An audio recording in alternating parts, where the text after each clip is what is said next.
Prince Andrew's future at Royal Lodge home. One thing could still seal his eviction. Prince Andrew's fall from public favour has been well documented, with his reported determination to stay at his Royal Lodge home in Windsor being the latest bone of contention. In line with King Charles' plans to downsize the monarchy, the Duke of York was offered a move from his mansion to the more compact Frogmore Cottage, recently refurbished by Prince Harry and Meghan Markle. Former BBC royal correspondent Jennie Bond previously offered a view on Andrew and the King's dilemma, saying that Andrew should accept his brother's sensible offer and move to a property he can afford. As the row continues to simmer away, Terry Fisher, chief executive of We Buy Any Home, spoke to OK about Andrew's future at Royal Lodge.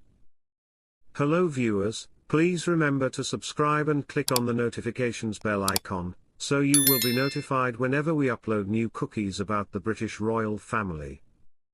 On whether Princess Beatrice and Princess Eugenie would ever be able to inherit the home from their father, Terry said, while it's reported that Prince Andrew has a 75-year lease on Royal Lodge, the ability to pass this property to Princess Beatrice and Princess Eugenie as an inheritance isn't guaranteed. Because Royal Lodge is part of the Crown Estate, the final decision over succession or lease assignment would typically require Crown Estate approval, and possibly the King's assent. If Andrew were to vacate the property, either by choice or by circumstances, the Crown Estate and King Charles could choose to end the lease, assign it to another royal, or even open it up for new arrangements within the royal family. King Charles, as head of the royal household, would have considerable influence in this decision. Although the king doesn't directly control Crown Estate properties, he can certainly play a role in determining which royals reside in them. This means that if Charles has alternative plans for Royal Lodge, he could prevent it from being passed on to Andrew's daughters. Ultimately, any arrangement to extend or alter the lease terms would need to be mutually agreed upon with the Crown Estate and possibly influenced by the King's vision for future royal residences. While Royal Lodge has a rich and fascinating history, much of which is tied to the life of Queen Elizabeth, the Queen Mother, recent pictures highlighted the home's state of disrepair. The upkeep of Royal Lodge, as with any historical property, is extensive and costly, the expert points out.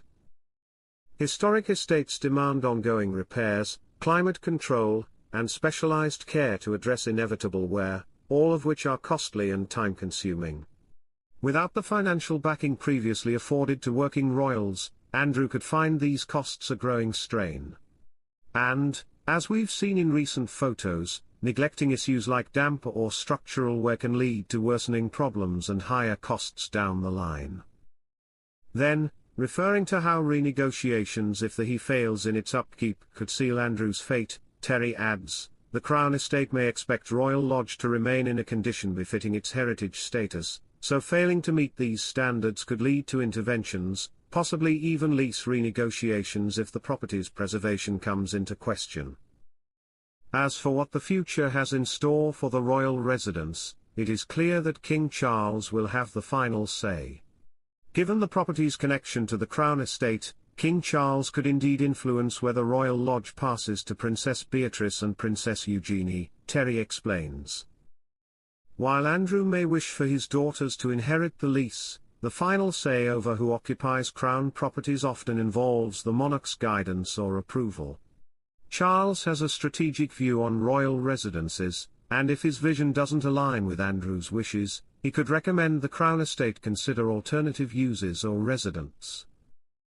Historically, Crown Estate properties like Royal Lodge aren't automatically inherited like privately owned estates.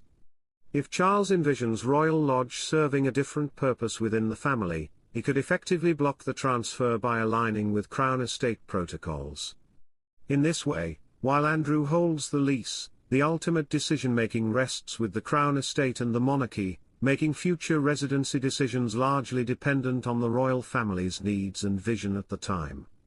Since 2004, Andrew has resided at Royal Lodge on the Windsor estate, which he now shares with his former wife Sarah Ferguson. Before he moved in, it was a much-loved retreat for Queen Elizabeth, the Queen Mother. King George VI's widow made several additions to the property, and it also features a mini cottage or Wendy house called Wybeth in Bark, which was gifted to the late Queen, then Princess Elizabeth, in 1932. Even after the King died in 1952, it was still used as a grace and favour home by the Queen Mother up until she died there in March 2002, with the late Queen by her side. Following the Queen Mother's death, Royal Lodge was leased to Prince Andrew. Along with the main house, the lease included the Gardener's Cottage, the Chapel Lodge, 6 lodge cottages, police security accommodation and a whopping 40 hectares of land. Prince Andrew booted out of Royal Lodge because he didn't take care of the estate. Royal biographer Angela Levin has claimed that Prince Andrew is to be booted out of his home because he is not looking after the building. Speaking to GB News, Levin described Royal Lodge as in a terrible state. The comments come as King Charles is claimed to have cut off Prince Andrew's annual £1 million allowance and withdrawn funding for his private security. Sources claim the decision was made after Andrew refused to vacate the 30-room Royal Lodge in Windsor Great Park, where he resides with ex-wife Sarah Ferguson. Speaking to Nana Akua, Levin said, King Charles did say to Andrew that on the 1st of November he's not going to give him £1 million a month to help him keep going, and he's not paying 7 figures for all the protection officers for him. He's got to be on his own because he's not working royal, and also he's not looking after the building. He lives in a huge mansion with his ex-wife, and it's got 30 bedrooms and it's in a terrible state. Andrew took no notice, absolutely no notice. They have never got on really. And it's happened now. So we'll have to see what he will do. He has got a bit of money from the late Queen, his mother. But we will see. She added, Catherine and William don't want it. His girls don't want it. He doesn't want it, Camilla doesn't want it. So I don't know what they're going to do with it, but they're certainly going to do something. It will need quite a lot of rebuilding. The Duke, who signed a 75-year lease on the property in 2003, is now facing pressure to downsize to the smaller Frogmore Cottage. Andrew's refusal to leave Royal Lodge has become a point of contention. The property requires an estimated £503,000 annually for upkeep.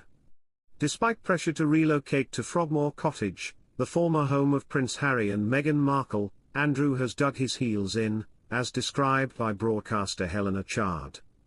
Royal expert Michael Cole told GB News that the security contract termination is a real problem for Andrew, given the expense of maintaining such a large property.